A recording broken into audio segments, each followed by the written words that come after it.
So let me get this straight. This says Ford and GM saying they don't want you working on your own vehicle. Trump says yes.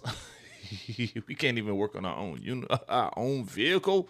Make it make sense. Let's go ahead and jump into this video, man, by Royal Service. Video credited by Jay Reed. But there's got to be something else going on here. All right, Dad. Everybody's talking about it. Some interesting comments from President Trump this past week about people being able to fix their own cars. Yeah. Tell them what happened. One of the presidents from Ford, the CEO of GM, Roger Penske, and then some other dealership representatives met with President Trump. And when Trump came out, he said, "These people don't want you to fix your own cars.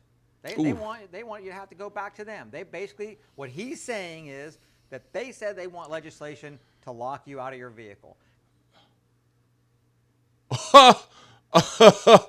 Hey, look, we all been on Trump's ass about some shit lately.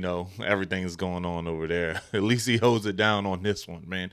They want us to have to keep bringing stuff back to them. This is the same manufacturers that want to cheaply make your stuff, make it overcomplicated. All right, not even pay their mechanics that much. Now, we have a shortage in master techs right now because look, they want you to work on quote unquote warranties and pay flat rates and all this other stuff. Man, these mechanics are dipping out. However, we still got to bring the cars back to them so they can fix. Who's gonna fix them?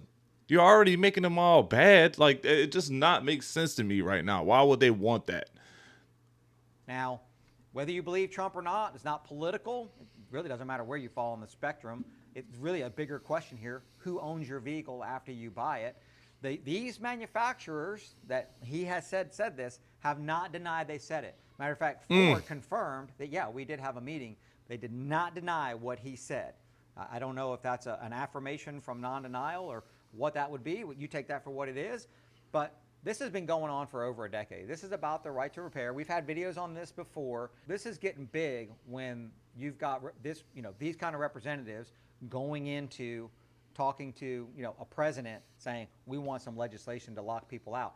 Roger Penske, I was like, what? Roger Penske, what does he have a part in this? Well, he owns over 200 dealerships in the United States. So I'm sure if he owned over 200 independent repair shops, his stance would be a little bit different, but he doesn't. So he's in there because obviously he's a powerful entity. They want legislation to limit what you have access to for your vehicle. That's terrible, man. That is terrible. So what you're gonna deny people certain parts, right? You're gonna say, hey, this you can only get this part at a dealership. You can only buy this at a dealership. And look, guess what? You can only get it repaired at this dealership from such and such. All right. You can probably get you some regular old stuff. All right. You can probably get you some hubcaps if they want you to get some hubcaps. You can probably buy like, these sort of things. But when it comes to getting really big parts, guess what?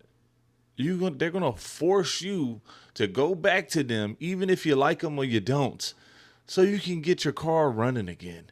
And I don't like that because what if they know that something that they're putting in their vehicles isn't gonna last long? They're like, you know what, man, the quality of this, if I buy this, get it made for this, I can spend this much, but the quality, the life, it's not gonna be what you think. And so for let's protect our investment, we're gonna have them to where they're not getting them off the streets or whatever it is, generic parts or aftermarket parts and all that other stuff. And let's go ahead and make them come back to the dealership so we can throw the same bad part in there. Now, I'm going to tell you what the automakers' their reasoning that they say why they need this. And that is, and I'm not saying this is untrue, they're saying, well, if we just give people access to stuff, because most of it is software, you're going to have hackers getting in here, and they're going to be able to do all kinds of stuff with the car. Not untrue. There's a lot of stuff on a vehicle that's autonomous. You've got steering that can be, that's computer controlled. You've got braking that's computer controlled. You've got acceleration that's computer controlled. Yes, so if somebody were to get in there, they could affect that kind of stuff. But that's their excuse for saying that we need this legislation. My thing is, like, you guys need to figure out a way to make sure that people can't do that, right, without having to lock everything down so nobody can get into it. For me, the real reality is this. Dealerships used to represent about 33% of all automotive repairs, right? So 33% of automotive repairs went back to a dealership. That's dropped down recently to 29%. At the same time that was happening, your independent repair shops have grown from about 266,000 to 300,000. Wow. Look, a mechanic said I can go do this on my own, man. Where there's just really discounting the fact that the people that make these repairs are hard to come by right now, man. We just watched a video the other day where Toyota has a backlog for training for techs. They can't find that many people that want to do it. Independent repair shops, there's a big need. There's more of them coming out. Right. The amount of people who want to go back to a dealer has dropped. Why do you think that is? This is what gets me is like, I don't mind competition. Let's have competition. Let's have them do a good job and me do a good job, and everybody decide where they want to go to get their car worked on. And if they want to fix it themselves. And if they want to fix it themselves, then let them have access to the information at a reasonable cost. And there's a whole other thing. We could do 12 videos on that. Yeah, it's not going to be reasonable because everything's tied into some sort of motherboard CPU, man. You're going to have to get all kind of specialized tools. But like he said, let's not get into that. Reasonable cost. You want to hear about some reasonable costs? If you guys really want to know how much it costs to buy subscriptions for certain software and certain ways to get into these factory systems in the cars where you can only do it through the OE side of it, leave a comment and let us know. I'll do a video on that and to let you know exactly how much that is and what reasonable cost means to one manufacturer and what it means to another manufacturer. Anyway, I'm going to get sidetracked on that. So what do people need to do?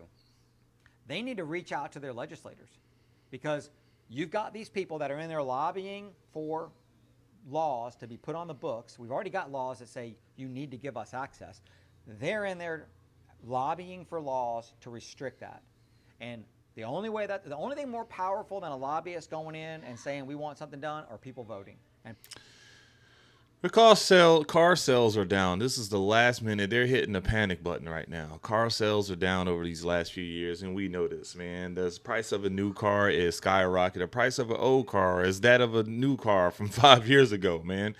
But the only dependable ones are from way 10 years ago. So make that make sense, all right? So they're hitting the panic button, and they want more control. They want people in office that to protect them in their future, and I get it.